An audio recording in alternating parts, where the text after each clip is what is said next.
Olá,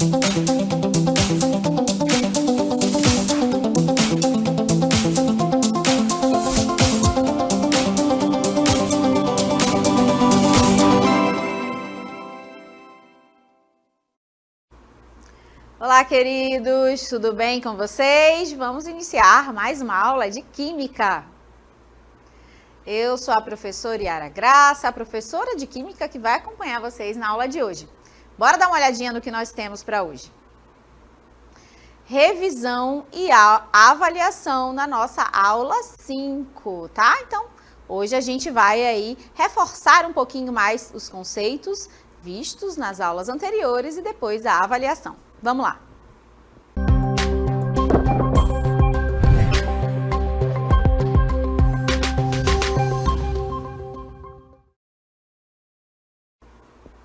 Olá, queridos! Hoje nós temos a nossa revisão. A gente vai reforçar conceitos como tabela periódica, radioisótopos e também, né, aquelas questões sobre energia renovável e não renovável.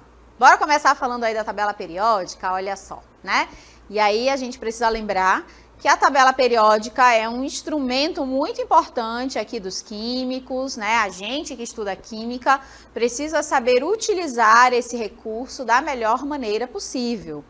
A tabela periódica é um instrumento em que todos os elementos naturais e artificiais, tá, encontrados no nosso planeta estão dispostos, organizados, né, de maneira em que o primeiro elemento da tabela periódica tem um número atômico 1 e o último elemento da tabela periódica tem um número atômico 118. Então, são 118 elementos na tabela periódica, tá?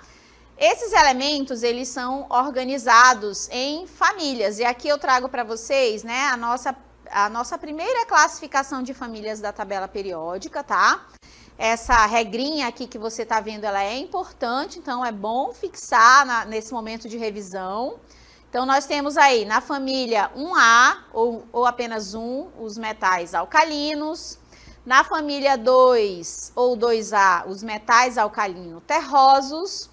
Aí nós temos bem no meio aí da tabela, né, os metais chamados de metais de transição, que são esses que vão da família 3 até a família 12 da tabela periódica.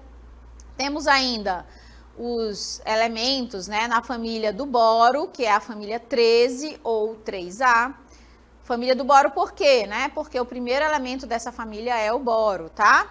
Por isso que levou esse nome. Aí depois nós temos a família do carbono, família 14 ou 4A, família do nitrogênio, né, família 15 ou 5A,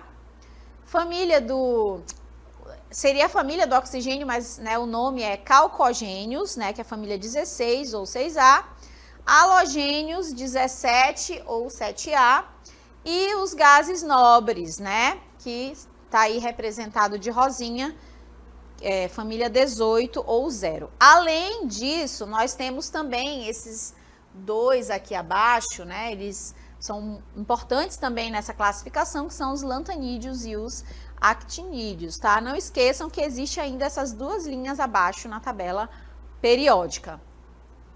Bom, aí, né, além das famílias da tabela periódica, nós também temos os conhecidos períodos, tá? O que seriam os períodos, né? Os períodos são as linhas da tabela, tá?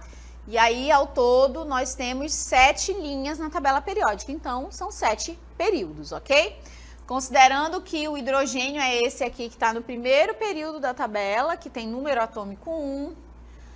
O hélio está lá do outro lado da tabela, né, na família 18, é o número 2. E assim na contagem, ó, aqui é o 3, 4 e assim vai, né, em ordem crescente de número atômico dos elementos. Então, por exemplo, esse elemento aqui que eu coloquei, bem aqui, ó, que tem número atômico 4, está no segundo período. Então, a gente tem que saber identificar, né, qual o período e qual a família que esse elemento está presente, né, está organizado, qual a caixinha dele na tabela periódica, tá bom?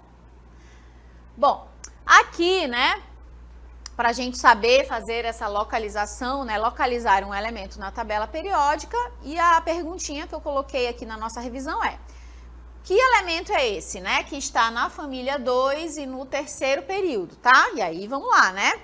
Qual é a família 2? Essa daqui, né? Família 2 ou 2A, que é chamado também de metal alcalino terroso, né? Terceiro período, aí a gente vai contar, olha. Primeiro período, segundo período e terceiro período, tá? Então, vou até escrever, né, pra gente não se perder. Então, esse elemento está no terceiro período, na segunda família. Então, o elemento em questão que eu quero localizar é o elemento magnésio, tá? Então, é dessa maneira que a gente faz essa identificação, essa localização do elemento a partir da sua família e do seu período, ok?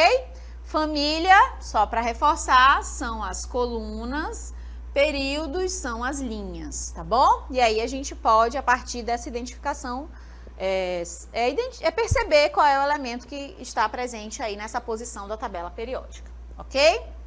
Bom, então além, né, da gente saber localizar, saber identificar os elementos na tabela periódica, outra coisa importante também, né, que é bom frisar com relação a essa classificação da tabela periódica, além da gente conseguir identificar se é um metal alcalino, alcalino terroso ou gás nobre, né? Tem uma outra classificação da tabela periódica que é bem legal também da gente mostrar para vocês. E aí eu quero apresentar a tabela, a gente vai voltar novamente na tabela, isso, essa tabela amarelinha.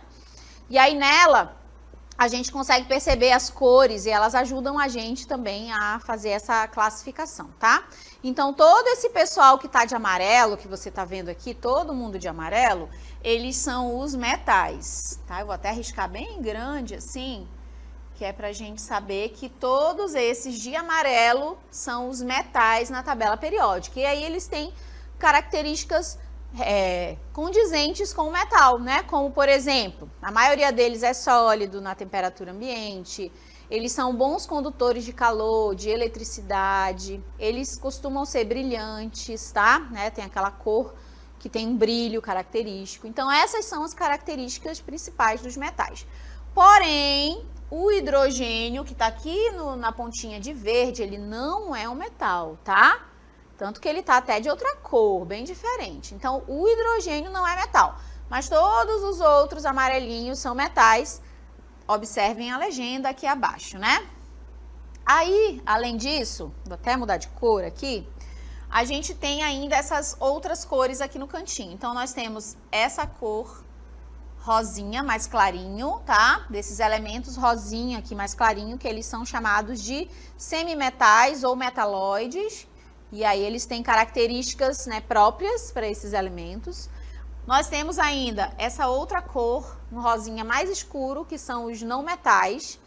Os não metais têm características opostas, né, aos metais, ou seja, na grande maioria eles são líquidos ou gasosos na temperatura ambiente, eles são quebradiços, opacos, não conduzem corrente elétrica, nem calor, tá? Então, eles são opostos às características dos metais. Por esse motivo que vou marcar aqui, né, os metalóides ou semimetais, eles estão aqui bem na fronteira, né, porque eles têm, às vezes, características de metais e, às vezes, características de não metais, tá? Então, essa combinação dos metalóides faz com que eles sejam muito importantes, por exemplo, para a indústria, né, porque como eles têm propriedades únicas, eles acabam sendo muito úteis, né, e muito versáteis para muita coisa, tá bom? Aí, por último, e não menos importante, temos os gases nobres aqui de azul, né, representados de azul, também com suas propriedades, por exemplo, eles são gasosos na temperatura ambiente, eles têm uma característica bem legal, né, que é com relação às ligações químicas, por exemplo, eles têm estabilidade, né, eles não precisam fazer ligações químicas com outros elementos para existir na natureza por conta dessa estabilidade, tá? Então, eles têm lá suas propriedades que são únicas e importantes para esses elementos, né? Que são os gases nobres, tá bom? Bom, conhecendo agora um pouco mais da tabela periódica, né? Entendendo as suas classificações, eu vou apresentar para vocês o conceito de radioisótopos, né? Os radioisótopos são aqueles elementos, aqueles isótopos que, né, emitem radiação, tá? Então, quando eles emitem, essa radiação, eles são ali considerados ou classificados como radioisótopos, né? Não são todos os elementos químicos da tabela periódica que têm essa característica. Apenas alguns, né, possuem essa característica de ser um radioisótopo, né, de emitir essa radiação por conta ali da reação, né, da reação nuclear. E aí, né, essa característica acaba conferindo a esses elementos propriedades mais especiais ainda, né? Os radioisótopos, por exemplo, são muito aplicados na medicina, na agricultura, na indústria de uma forma geral, tá bom? Então, eles são elementos bem importantes, principalmente na medicina, que é o que eu vou apresentar para vocês agora, olha só. Então, eu trouxe algumas partes aí, em que momentos, né, em que tipos de tratamentos ou de exames que os radioisótopos podem ser aplicados na medicina, né? E aí eu trouxe, por exemplo, no cérebro é o tecnécio, muito utilizado. Na garganta, o irídio, né? Nas glândulas salivares, o tecnécio, a gente vai ver que o tecnécio aparece bastante né, nessa aplicação na medicina com relação aos contrastes ou aos exames de imagem ou então até mesmo a tratamentos, né? Com relação ao coração, nós temos o itálio, intestino, nós temos o cromo, fígado, né, o tecnécio também aparece, e a tireoide, né, que nós temos os iodos, né, que são utilizados para o tratamento da tireoide. Outros casos, né, outros exemplos aí, mais exemplos, melhor dizendo, de radioisótopos na medicina. Temos aí nos tecidos moles o gálio, nos rins, continuamos aí com o tecnécio, iodo, cromo. Na próstata, o iodo. E nos ossos, samário e tecnécio, tá? Então, para a gente poder observar o quanto esses elementos que são chamados aí de radioisótopos, ou seja, que emitem a radiação, são importantes na medicina, tá bom? Bom, por aqui a gente finalizou essa parte de tabela periódica, agora a gente vai reforçar um pouquinho nos conceitos de energia também, muito trabalhados, né? E que a primeira coisa que eu quero observar com vocês, né, é a questão da energia renovável e não renovável, tá? Então, bora relembrar, bora reforçar um pouquinho sobre essa ideia das energias renováveis, que são aquelas que se regeneram espontaneamente ou através de interação, tá? Humana. Então, à medida que essa fonte de energia, essa energia, ela consegue se regenerar rapidamente ou espontaneamente, ela é considerada renovável, né? Então, esse tipo de energia, né, essas energias são consideradas limpas, porque elas deixam pouquíssimo ou nenhum resíduo na natureza, tá bom? Já as não renováveis, né, são aquelas que vão se esgotar com o tempo, porque o período de regeneração delas é muito longo, né? Costuma levar bastante tempo para a sua formação na natureza, né? Como é o caso do petróleo, que a gente, né, entende que é um processo muito longo para acontecer, então é considerado como uma energia não renovável, tá? Apesar de serem encontrados na natureza em quantidades grandes, tem reservas finitas. Na grande maioria das vezes, esse tipo de energia é sempre muito poluente para o meio ambiente, tá? Então, por esse motivo, a tendência é que a gente acabe tendo que substituir essas fontes de energia renováveis não renováveis por energias renováveis, tá? É isso que a humanidade, né, que a sociedade vem tentando fazer já há algum tempo, que a gente espera que isso aconteça, né? Que todas essas fontes de energia não renováveis sejam substituídas por matrizes, né, mais limpas e menos poluentes, tá? Então aqui, né, vamos reforçar quais seriam essas fontes de energia não renováveis, considerando que elas geram energia, né? Isso a gente sabe, todas elas geram energia, porém a gente já viu que não é uma energia limpa, né? É uma energia poluente, formas de energia que acabam poluindo. E a gente acaba encontrando essa energia, as suas principais fontes são o petróleo, né? Que geram os hidrocarbonetos muito utilizados aí. o gás natural, o carvão mineral e energia nuclear, tá? Então essas aí são as fontes não renováveis de energia que geram essa energia poluente, né, que a gente comentou aqui com vocês. E por último, né, a gente tem aqui as fontes de energia renováveis, né?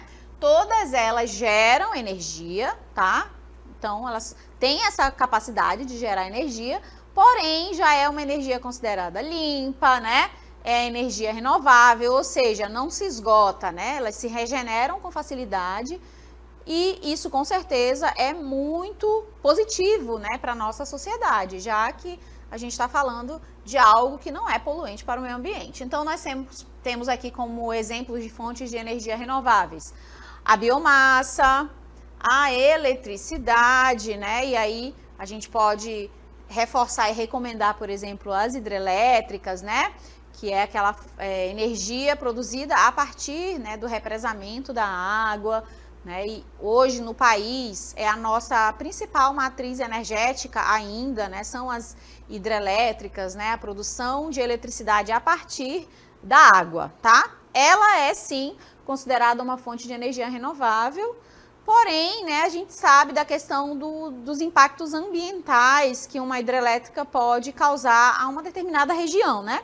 Então, por esse motivo que as hidrelétricas também, a tendência é que elas sejam substituídas, né, ao longo do tempo, por conta principalmente dos impactos ambientais, tá? Nós temos aí a energia eólica, muito viável, né, principalmente no nosso país, né, nas regiões costeiras, né, onde tem bastante vento, para ser gerada essa energia, né? Energia eólica é energia gerada a partir do vento. Temos ainda a energia solar, que aqui na nossa região, mais especificamente, né, é muito utilizada, está sendo amplamente utilizada e difundida, né, justamente por conta da incidência dos raios solares. A gente sabe o quanto aqui, né, o sol chega para a gente, então a energia solar realmente é uma das formas de energia, junto com a eólica, que mais cresce no nosso país, tá? Eólica e solar são, assim, as tops, né, para energia, já que elas são consideradas formas de energia limpa e sustentável, né? E por último, a geotérmica, essa daí eu acho bem impressionante até, né? Que é quando a gente consegue resgatar e obter energia a partir do aquecimento do centro da Terra, né? Então é bem impressionante. Aqui no nosso país, por exemplo, a gente não tem esse tipo de energia ainda muito difundido, né? Mas é uma forma, também é uma das formas de energia que é possível aí gerar, né? Energia, gerar calor a partir desse processo, tá? Bom, gente, então é isso, né? A gente falou aqui bastante de tabela periódica, né, e observou que a tabela periódica é esse recurso importante. Você vai poder utilizar a sua tabela periódica, né? Na verdade, você deve utilizar a sua tabela periódica a todo momento aqui na Química, porque ela é o nosso recurso. Nela nós temos todos os elementos naturais e artificiais ali dispostos. Temos suas massas atômicas, seus números atômicos, símbolos e nomes, né? Além de toda a classificação desses elementos, lembrando que a gente pode classificar os elementos na tabela periódica como metais, não metais, semimetais ou metalóides e gases nobres, tá? Então é essa a primeira, assim, mais importante classificação que eu posso ter para a tabela periódica. A tabela, ela é formada de famílias e períodos, não esqueça disso, né? As famílias são as colunas e os períodos são as linhas, tá? São 7 períodos na tabela periódica e 18 colunas, ok? 18 famílias. Além de tudo isso, a gente também falou na diferença entre energia renovável e não renovável. Energia renovável é aquela que se regenera a todo momento, né? É considerada uma forma de energia limpa. E a não renovável é aquela que demora muito para se regenerar, para se formar, tá? E aí o principal exemplo das não renováveis são os combustíveis fósseis, o petróleo.